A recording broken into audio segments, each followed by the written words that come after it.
উত্তপ্ত হয়ে উঠেছে বেড়মজুর। পুলিশের ধরপাকড়, তারই প্রতিবাদে আগুন জেলে গাছের গুঁড়ি ফেলে অবরোধ দেখানো হয়। লাঠি ঝাঁটা হাতে প্রতিবাদে মহিলারা এবং সেখানে এখন আবারও উত্তেজনা সৃষ্টি হচ্ছে সন্দেশখালীর বেড়মজুর। সকালে বেড়মজুরের শাহজাহানের ভাইয়ের ভেড়ির আলাঘরে আগুন লাগিয়ে দেওয়া হয়। তৃণমূল অঞ্চল সভাপতি তার বাড়িতেও হামলা হয় এবং সেই অশান্তিতে আটক করা হয় বেশ কয়েকজনকে।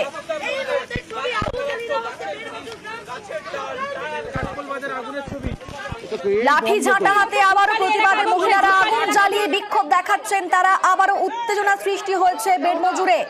পুলিশের ধরপাকড়, তারই প্রতিবাদে আগুন জেলে গাছের গুঁড়ি ফেলে অবরোধ বিক্ষোভ চলছে।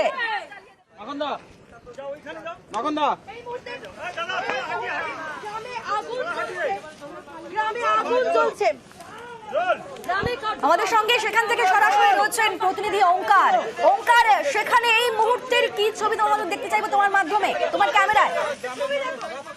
একদমই, দেখো এই মুহূর্তে আমরা রয়েছি ঝুপখালিতে এবং এখানে যেটা দেখা যাচ্ছে যে এখানকার গ্রামবাসী তারা কিন্তু রাস্তার ওপরে গাছের গুঁড়ি ফেলে সেখানে কিন্তু আগুন জ্বালিয়ে দিয়েছেন এবং তাদের যেটা বক্তব্য যে তাদের দীর্ঘদিন ধরে তারা বঞ্চনার শিকার এবং সেই বঞ্চনার শিকার হতে হতে তারা কিন্তু আজকে সেটার একেবারে বিস্ফোরণ, একেবারে শেষ জায়গায় এসে তারা পৌঁছেছেন এবং তারই বহিঃপ্রকাশ হচ্ছে গিয়ে এই রাস্তার ওপরে দাঁড়িয়ে একদম গাছের গুঁড়ি ফেলে তারা কিন্তু আগুন জ্বালিয়ে দিয়েছেন এবং তাদের যেটা বক্তব্য যে দীর্ঘদিন ধরে তাদের বিভিন্ন সময় তাদের জমি জামা সমস্ত কিছু কিন্তু নিয়ে নেওয়া হয়েছে। সেই জায়গা থেকে দাঁড়িয়ে তাদের এই প্রতিবাদ এবং সেই প্রতিবাদের কিন্তু আজকে কার্যত বলা যেতে পারে একেবারে বহিঃপ্রকাশ ঘটেছে এবং এই মুহূর্তে ঝুপখালি কার্যত একেবারে আগুনে জ্বলছে এবং এখানকার গ্রামবাসীদের যেটা বক্তব্য যে অবিলম্বে কিন্তু এটার উপর হস্তক্ষেপ করতে হবে সরকারকে এবং সরকার হস্তক্ষেপ করে গোটা বিষয়টি কিন্তু মীমাংসা করুক, সেই দাবি কিন্তু এই মুহূর্তে গ্রামবাসীরা জানাচ্ছেন। বেশ, আমরা আবারও তোমার কাছে আসবো পরবর্তীকালে ওঙ্কার। তবে এখন যে ছবি দেখাচ্ছি রীতিমতো আবারও উত্তেজনা সৃষ্টি হচ্ছে বেড়মজুরে। আগুন লাগিয়ে বিক্ষোভ দেখানো হচ্ছে, লাঠি ঝাঁটা হাতে প্রতিবাদে মহিলারা।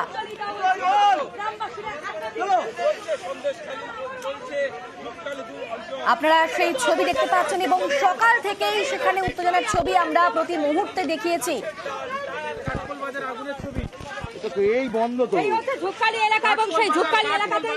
আমাদের সঙ্গে রয়েছেন প্রতিনিধি জিয়াউল। জিয়াউল, কি হচ্ছে সেখানে?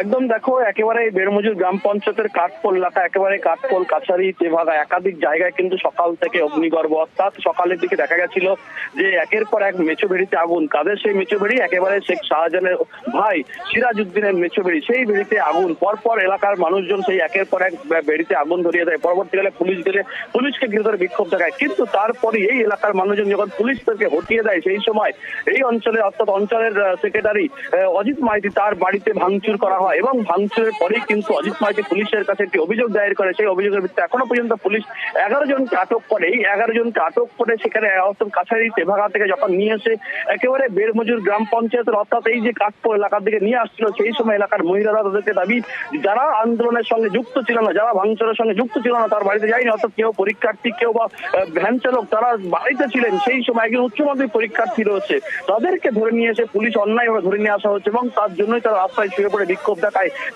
দীর্ঘক্ষণ বিক্ষোভ থাকার পর একেবারে ডিআইজি বারাসাত ভাস্কর মুখার্জির নেতৃত্বে সেখান থেকে কোনো রকমে বের করে নিয়ে আসা হয়। কিন্তু একটাই দাবি, যারা এই আন্দোলনের সঙ্গে যুক্ত ছিল না, যারা বাড়িতে ভাঙচুর করেন অজিত মাইতির বাড়িতে যারা ভাঙচুর করে তারা এর সঙ্গে যুক্ত নয়, কিন্তু তাদেরকেই এলাকার পুলিশ থেকে অবৈধভাবে আটক করে নিয়ে আসা হচ্ছে এবং তারপরে সেখান থেকে কোনো রকম এখানে বের করে নিয়ে গেলেও পরবর্তীকালে কাঠপোল এলাকায় একের পর এক জায়গায় কোথাও একেবারে ইলেকট্রিক পোস্ট, কোথাও গুঁড়ি জ্বালিয়ে তারা কিন্তু একেবারে বিক্ষোভ দেখায়। ফলে দাউ দাউ করে জ্বলতে থাকে। এই মুহূর্তে প্রায় 1.5 ঘন্টা ধরে এই যে একেবারে বেড়মজুরের যে রাস্তা অর্থাৎ একেবারে কাঠপোলের দিকে যে মেন রোড, সেই রোড কিন্তু এখনো পর্যন্ত অবরুদ্ধ হয়ে রয়েছে। ফলে একাধিক জায়গায় কিন্তু এখনো সেখানে আগুন যেমন জ্বলছে, অন্যদিকে এই যে ইলেকট্রিক পোস্ট কাঠ ফেলে তারা কিন্তু এখনো অবরোধ করছে। একটাই দাবি যে ইচ্ছাকৃতভাবে ইচ্ছার বিরুদ্ধে এলাকার মানুষদেরকে গ্রেপ্তার করেছে পুলিশ, আটক করে নিয়ে গেছে পুলিশ, এমনটাই অভিযোগ অভিযোগ তুলছে তারা বারবার, তাদেরকে ছাড়তে হবে। এবং যারা ভাঙচুর করেছে, যারা এতদিন এলাকায় অত্যাচার করেছে, তাদের নামে অভিযোগ হচ্ছে, কিন্তু তাদের পুলিশ গ্রেপ্তার করছে না। ফলে আন্দোলন করছে যারা নিজেদের জমি ফেরত পাওয়ার জন্য আন্দোলন করেছে, এবং তাদেরকেই পুলিশ গ্রেপ্তার করে নিয়ে যাচ্ছে, আটক করে নিয়ে যাচ্ছে। এই দাবিটাই মূলত এখনো পর্যন্ত এলাকায় যথেষ্ট উত্তেজনা রয়েছে।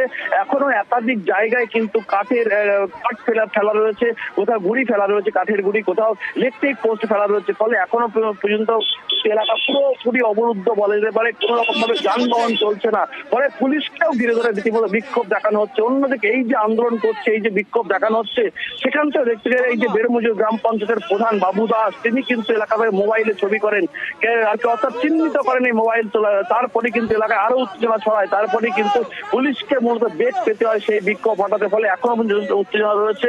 এবং কেন মোবাইলে ছবি তোলা হচ্ছে, তাহলে কি এই সব ব্যক্তিকে রাতে চিহ্নিত করে তাদেরকে মারধর করা হবে, তাদেরকে হুমকি দেওয়া হবে, এমনটা গতকালকেও কিন্তু আমরা দেখছিলাম। বারবার বলছিল যে এই রাত হলেই কিন্তু, যেহেতু গতকালকে আমরা যখন একেবারে তার ভিড়িতে আগুন অর্থাৎ আল্লাহর আগুন ধরে দেয়, সেই সময় কিন্তু তিনি সেখান থেকেই স্পষ্ট করে জানিয়ে দিয়েছিলেন রাত অর্থাৎ অন্ধকার হলে তাদেরকে দেখে নেওয়া হবে। ফলে সেদিক থেকে দেখতে গেলে আবারও আসবো, তবে যাদের আটক করা হয়েছে, যে তার পরিবার, তারা কি বলছেন, তাদের বক্তব্য একবার শোনাবো। পুলিশ তো আমাকেই বললো যে আপনার কি অভিযোগ আছে আপনি বলুন, আমরা আমরা আমরা আপনাদের নিরাপত্তা দেবো। এটা কি নিরাপত্তার কাজ? এটা কি নিরাপত্তা হচ্ছে? আমার শ্বশুরকে রাস্তা থেকে ধরে নিয়ে গিয়ে এটা নিরাপত্তা হচ্ছে? পুলিশের কাজ কি এটা? পুলিশের কাজ যারা দোষী তাদেরকে ধরবে, নির্দোষ যারা তাদেরকে ধরছে কেন? কি কারণে ধরছি? পুলিশের কথা অনুযায়ী আমার শ্বশুর এক্ষুনি গেছিল বিডিওর কাছে জানাতে, সেই লিখিত বয়ান দিতে, তার মধ্যে আমার শ্বশুরকে ধরলো। আজকে পুলিশই তো বলেছিল আপনাদের অভিযোগ করতে, সেই মতো আমরা যাচ্ছি বিডিও সাহেবের কাছে। এইবার ওখানে গিয়ে বলছে, হ্যাঁ, তারপর কি হলো? তারপরে আমাকে ওই তো মাঝপথ থেকে বলছে যে ওখানে যেতে হবে। কোথায় তো নিয়ে যাচ্ছে, এই যে দেখুন, পুলিশ নিয়ে যাচ্ছে। হ্যাঁ, পুলিশ নিয়ে যাচ্ছে। কি আপনি ভাঙচুরের সঙ্গে না না, আমি কোনো ভাঙচুরের সঙ্গে না না, আমি ওখানে ছিলাম না। তাহলে পুলিশ কোথায় নিয়ে যাচ্ছে? কোথায় নিয়ে যাচ্ছে দেখুন। আবারও যাবো জিয়াউলের কাছে। জিয়াউল, তুমি যেমনটা বলছিলে, একদম দেখো, তারপরে কিন্তু এলাকার মানুষের একটাই দাবি, যেহেতু একজন উচ্চ মাধ্যমিক পরীক্ষার্থী, দুটো পরীক্ষা বাকি রয়েছে, তিনি পড়ছিলেন বাড়িতে, তাকে তুলে নিয়ে আসা হচ্ছে। তার কারণ সকাল থেকে যেভাবে একের পর এক এই আলাদা ধরিয়ে দেওয়া হয়েছিল, সেখানে গ্রামবাসীরা গেছিলেন, কিন্তু গ্রামবাসীদের স্পষ্ট দাবি ছিল এই আগুন ধরানোর সঙ্গে তারা যুক্ত নয়। আগুন ধরিয়েছে এলাকার, অর্থাৎ এই যে শাহজাহান শেখের ভাই, অর্থাৎ শেখ সিরাজের তার লোকজনই, তারা কিন্তু গ্রামবাসীদেরকে পাল্টা চাপে রাখার জন্যই তারা নিজেরাই আগুন ধরিয়ে এলাকার মানুষকে দোষারোপ করার চেষ্টা করছে। ফলে এদিক থেকে দেখতে গেলে একদিকে তাদের নিজেদের আলাদা নিজেরা ধরালেন, অন্যদিকে অজিত মাইতির যে বাড়ি ভাঙচুর হলো তা নিয়ে কিন্তু পুলিশ একেবারে এডিজি সাউথ বেঙ্গল সুপ্রিম সরকার তিনি স্পষ্টভাবে জানিয়ে দেন, তার বাড়িতে গিয়ে বলেন যে আইন কারোর ঊর্ধ্বে না, অর্থাৎ আইনের ঊর্ধ্বে কেউ নয়, অর্থাৎ আপনি অভিযোগ দায়ের করুন, যারা ভাঙচুর করেছে তাদেরও আইনত ব্যবস্থা নেওয়া হবে। সেই মতো অভিযোগ করেন। তোমাকে জিয়াউল, আমাদের অবশ্যই এই পরিস্থিতির দিকে আমরা অবশ্যই নজর রাখবো।